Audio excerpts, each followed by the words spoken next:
This video is on climate change. Yes, the climate's changing, and will get worse if they keep doing what they're doing. God controls Mother Nature.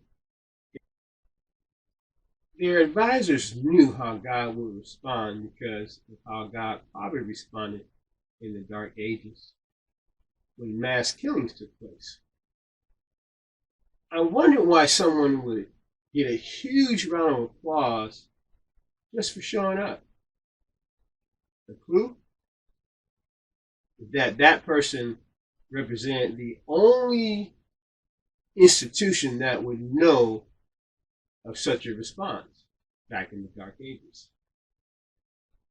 The best part is that they're trying to blame their response to climate change on something someone else is doing.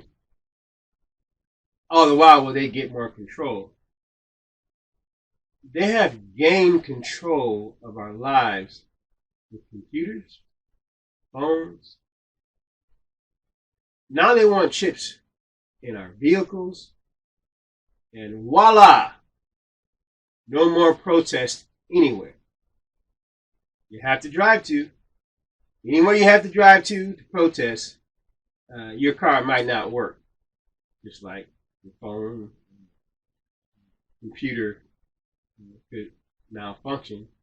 I'm starting to believe that these things are built with a mechanism that will allow them to shut things off if they don't like what you're doing. I want a gas-powered vehicle forever. I'm not interested at all in any electric vehicles that can drive themselves somewhere, because I don't want to be driven somewhere that I don't want to be. I don't want any capability of that. I'm not interested in it at all. Getting in a car that can lock the doors and drive me somewhere I don't want to be. No thanks.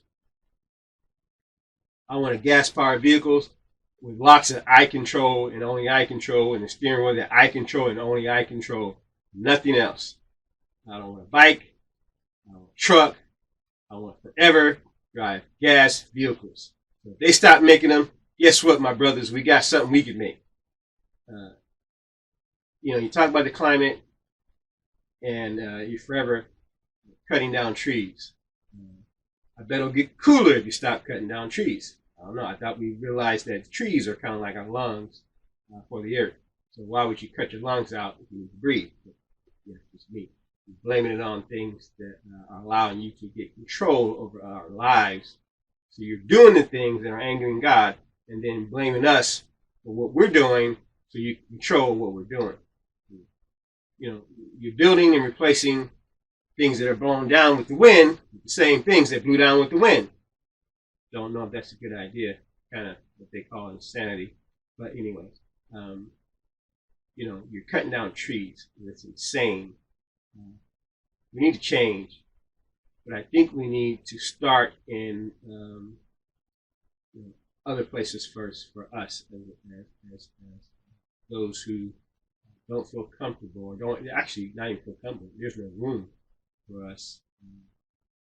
A lot of us are on the streets. So we need to move to a better place and make sure that we have the jobs and things that we need to. And I have lots of ideas. I mean, down to the model number, make and model, and the whole 9 yards. I've got 4 or 5 different things that we can make that I think will. And then there's a couple things we can do between the combination of what I have in mind. We can take ourselves to a better place. Live our lives, and teach our kids the way we want them to be taught, judge them how we want them to be judged, and police them the way we want them to be policed. So, those who have the mind trying to find reasons to make up, us do stuff. Both sides of the aisle are trying to force us to do stuff out of fear. But the bottom line, even God doesn't make us do anything but breathe. And you're trying to stop some of that. The issues we're having with breathing. These people are insane. They are using the very things they have taken away from our children with their policies, lies, fear, with fear. But no fear for parents, no fear of God, only fear of them or what they say should be feared, with, which is a form of control. Why do you think God made a book for us to fear him? They've convinced our kids to read only the second half of the book.